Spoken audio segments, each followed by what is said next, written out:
바울이 이제 에베소에서 예루살렘을 거쳐서 로마로 가기로 작정을 했습니다. 이번 정에 우리가 이 여정을 앞두고 고별 준비를 하고 있는 바울의 모습을 보게 됩니다. 오늘 보니까 마게도냐 그리고 헬라 이 지역을 여행하면서 그 제자들을 권하였습니다. 교회를 굳게 세우는 바울의 활동을 보게 되는데요. 고별 여행 과정 가운데 또 큰 일을 당합니다. 그럼에도 불구하고 그 큰 일 가운데서도 전혀 흔들리지 아니하고 자신에게 주어져 있는 사역을 감당하고 있는 바울의 모습을 보게 됩니다. 에베소 국장에서 소동이 한참 있게 된 다음에 서기장의 도움을 받아서 진정이 되었습니다. 그리고 나서는 마무리가 다 된 다음에 제자들을 불렀습니다. 작별을 하고 마게도냐로 떠나갔는데요. 지난 전도 여행 기간 중에 자신이 세웠던 교회들, 빌립보 교회, 데살로니가 교회, 베레아 교회들을 돌아보고 작별 시간을 가졌습니다. 그리고 헬라로 갔습니다. 아가야 지방을 이야기할 텐데 그곳으로 갔습니다. 석 달 동안 머물면서 고린도 교회들을 보살폈습니다. 아마도 이곳에서 로마 서술을 썼을 텐데 로마에 보내는 편지를 속에서 로마를 거쳐서 스페인으로 가겠다라고 하는 그런 서신을 썼을 것입니다. 그 전에 예루살렘을 먼저 들을 것이라고 알렸습니다. 땅끝이라고 하는 스페인에 가고자 하는 바울의 마음은 예수님이 말씀하셨던 땅끝까지로 복음의 증인이 되리라 라고 하셨던 말씀을 기억하고 있었기 때문이죠. 그래서 그는 땅끝까지 가고자 했습니다. 이것은 이제 마지막 여행이다 라고 생각하였기 때문에 고별 인사들을 했습니다. 그는 여행을 하면서 어떤 목적을 가지고 여행을 했는가 하면 관광의 목적이 아니었습니다. 뭔가를 보려고 간 것이 아니라 그곳에 하나님의 말씀을 전하고자 하는 마음으로 여행을 갔습니다. 그래서 전도 여행이라고 표현을 하죠. 선교 여행을 떠났습니다. 그곳의 복음을 전하기 위해서 물론 교회를 세웠고 세워진 교회를 더 든든히 세우고자 여러 차례 그렇게 들렸습니다. 그는 바쁜 일상이었습니다. 그러나 여행 자체가 어쩌면 목적이었다라기보다 교회를 세우는 일들을 하기 위해서 할 수만 있으면 여러 번 찾아가고자 했던 마음이 이제 바울에게 있었습니다. 16장 이후에 우리로 표현되는 바울의 일행들이 등장하는데 실라와 디모데와 누가 등이 있습니다. 그리고 이제 주간의 첫날이라고 쓰여져 있죠. 오늘 7절 말씀에 그렇게 되어 있습니다. 주간의 첫날 함께 모여서 떡을 떼었습니다. 그 장소에 바울의 일행뿐만 아니라 드로아 교회 성도들이 함께 했습니다. 이튿날 떠나야 하는 일정이었지만 모인 성도들을 위해서 그런 열정적으로 복음을 전했습니다. 그것이 유두고라고 하는 청년의 사건과 깊은 연관이 되어져 있습니다. 3층 높이에서 떨어졌습니다. 8m 정도 되는 곳에서 아마도 더웠던 것 같습니다. 창문에 걸터 앉았을 확률이 높은데 그렇지 않으면 떨어져 죽었을 리가 없겠죠. 그러니까 밤새 복음을 전했는데 바울의 그 열정에 호응을 하려고 견디다가 이제 듣다가 졸다가 떨어진 거죠. 이건 누구의 잘못이 있느냐 이거를 말하려고 쓴 것이 아니라 누가가 왜 이런 기록까지 썼을까라고 하는 것은 바울 안에 하나님 나라를 전하고자 하는 열정이 그렇게 충만했다라고 하는 것을 말해줍니다. 그러니까 밤을 새서라도 전하고 싶었던 마지막 여행이라고 생각했기 때문에 이제 끝까지 쏟아부은 거죠. 그러면 그런 열정은 어디서부터 온 것일까? 이것은 성령이 그에게 충만케 하셨기 때문에 그 안에서 끊임없이 밤을 새도 또 할 얘기가 남았던 거죠. 여러 차례 와서 복음을 전했지만 그래도 또 하고 싶고 또 전하고 싶고 이것이 마지막일지 모른다는 그런 마음 때문에 밤새 이야기를 한 겁니다. 그러면서 복음을 전했는데 유두보라고 하는 젊은이가 졸음을 이기지 못하고 한층 높이에서 떨어졌습니다. 깜짝 놀라서 내려보았는데 사람들이 다 죽었다라고 했죠. 한층 높이에서 떨어졌기 때문입니다. 그런데 놀랍게도 바울은 그를 안고서 조용하게 했습니다. 그리고는 떠들지 말아라, 생명이 그에게 있다. 이렇게 안도를 하게 했습니다. 그러면 이제 여기서 끝내면 좋잖아요. 바울이 그러지 않았어요. 죽었다 살아난 청년이 있는데 이제 내가 좀 너무 무리했으니 우리 다 쉽시다 이렇게 하면 좋은데 그게 아니라 계속했다는 겁니다. 그러니까 그거는 그 안에 이게 어려운 일을 당했어도 이 일로 인해서 우리가 이제 멈추자 이렇게 한 게 아니라 계속한 겁니다. 그렇다면 복음을 전하는 일에 있어서는 계속적으로 그 일을 해야 된다라고 하는 것을 말해줍니다. 물론 복음을 전하면서 자체적으로 어려움이 생긴 겁니다. 그러니까 외적인 어려움이 아니라 내적인 어려움이 생긴 거죠. 졸다가 떨어져 죽었으니까 이 책임을 누구에게 얘기하면 바울이 어려움을 당하는 상황밖에 안 되잖아요. 누가 밤새도록 그렇게 말씀 전하라고 했냐 이렇게 하면 할 말이 없을 거 아니에요. 그럼에도 불구하고 그는 끝까지 밤을 샜습니다. 밤을 새서 말씀을 전했습니다. 그러니까 그 정도로 그 안에 그 바울 안에 열정이 있었던 거죠. 그 열정은 사람의 열정이었다라기보다는 성령이 충만하니까 밤새도록 전하고도 지치지 않았던 겁니다.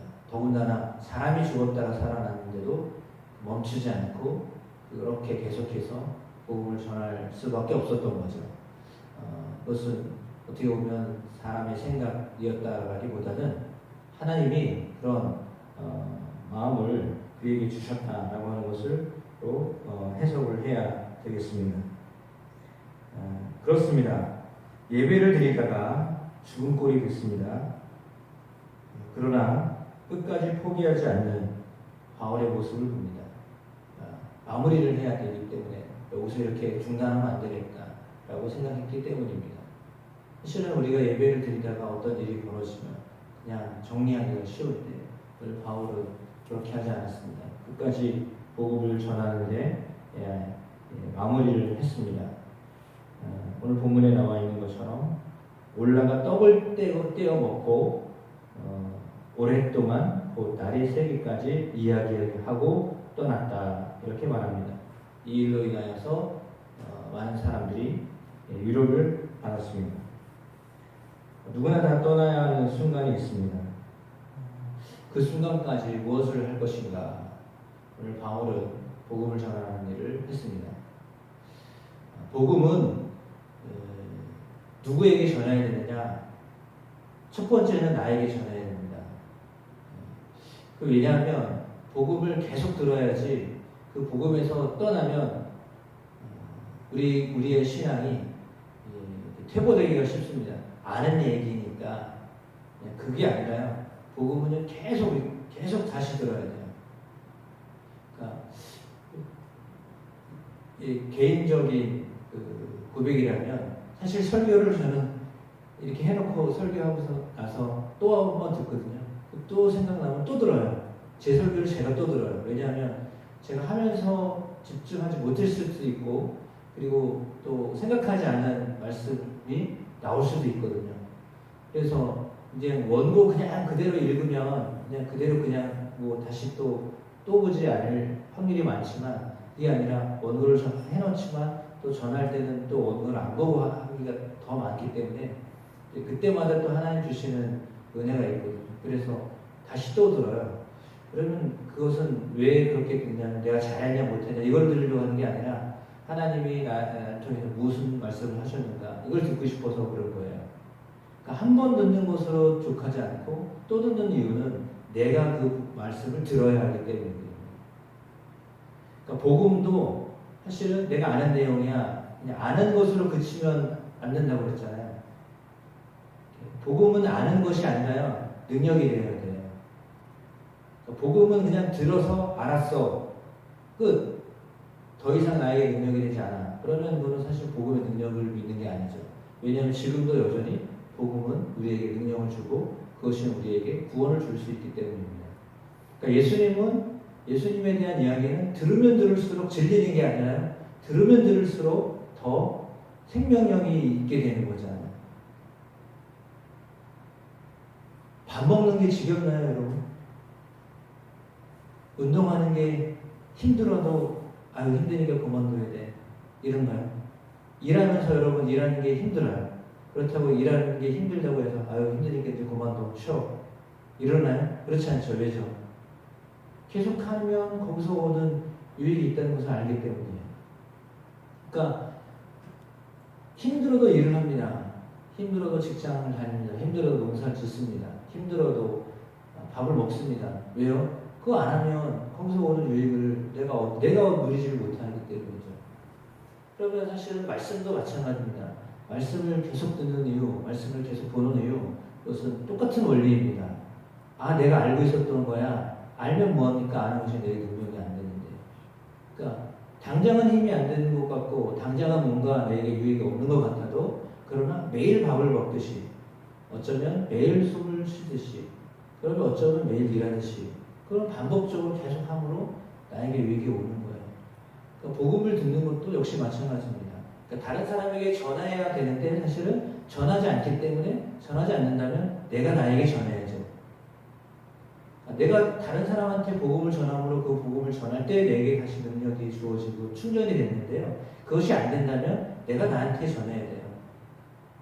그래서 끊임없이 나에게 복음을 전해야 돼요. 그 복음을 나에게 전하는 이유는 내가 충전하기 위해서입니다. 그러니까 오늘도 내가 말씀을 듣는 이유는 나를 충전시키기 위해서 말씀을 듣는 겁니다. 그러니까 여러분들이 오늘 예수로, 복음은 예수를 이야기하죠. 말씀을 이야기하는데 그 말씀은 아는 내용입니다. 그러나 또 듣는 겁니다. 왜? 그 속에 힘이 있기 때문에. 그래서 오늘 본문에 나와 있는 유두보처럼 아는 내용이죠. 그러나 또 들으면서 졸다가 죽기까지 하지만 그럼에도 불구하고 또 듣는 겁니다. 또 전하는 겁니다. 왜요? 거기에서 오는 능력이 있기 때문입니다. 따라서 복음은 스스로에게 먼저 전해야 됩니다. 여러분이 이 말씀을 읽는 이유, 말씀을 듣는 이유는 거기에 있습니다. 내가 전하지 않지만 그러나 그것을 나에게 먼저 전하는 겁니다. 그래서 내 안에 있는 능력을 다시 확인하는 거죠. 그것이 정말 필요합니다. 그래서 계속 말씀을 듣거나 아니면 읽으셔야 됩니다. 그래야 그것이 내게 계속 축적되어 있다는 것을 깨닫는 겁니다. 한 번 밥 먹었다고 어제 밥 먹었으니까 오늘 밥 안 먹어도 돼. 이런 분은 없잖아요. 또 먹는 거죠. 힘들어도. 하기가 힘들잖아요. 사실은. 그래도 먹는 겁니다. 왜요? 안 먹으면 살 수가 없으니까요. 그 복음도 역시 마찬가지입니다.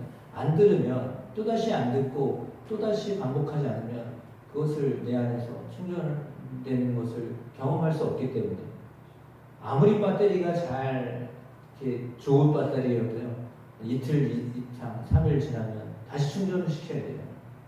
마찬가지예요. 복음도 계속 내가 나를 위해서 계속 자꾸 리마인드를 하셔야 돼요. 그래야 그것이 충전되고 또 충전돼서 힘이 되는 겁니다. 복음의 능력이 힘입니다. 그 능력으로 사는 겁니다. 우리는 말씀으로 사는 사람들이고요. 우리는 먹고 사는 사람들이기도 하지만 그러나 말씀으로 사는 사람입니다. 그 예수가 우리에게 능력을 줍니다. 그 예수의 이름이 우리에게 권능을 줍니다. 그 예수의 권세가 우리 안에서 우리로 하여금 지혜를 얻게 하고 또 뭔가를 할 수 있게 합니다. 복음을 자꾸 듣다 보면 그 복음을 자꾸 예수님을 자꾸 묵상하고 속으로라도 계속 기도하다 보면 지혜가 떠오릅니다. 하나님 주시는 지혜를 얻게 됩니다. 아무리 무식한 사람도 예수님을 자꾸 묵상하고 그러다 보면 지혜가 생깁니다. 지식은 없어도 지혜가 생기면 살 수 있거든요. 지혜가 없어서 못 사는 거지 지식이 없어서 못 사는 게 아니에요. 못 배워서 못 사는 게 아니라 지혜가 없어서 못 사는 거예요. 그런데 그 지혜를 예수님이 우리에게 주십니다. 주님이 그렇게 그때그때마다 하나님 주시는 지혜로 말씀을 전하셨고 또 그것으로 사람들에게 다가서셨고 그들의 삶을 윤택하게 하셨던 것처럼 동일하게 지금도 우리가 예수님을 묵상하고 예수님을 바라보면 삶을 살면서 하나님 주시는 지혜를 얻습니다. 그래서 늘 주님을 생각하셔야 됩니다. 복음을 다시 생각해야 됩니다.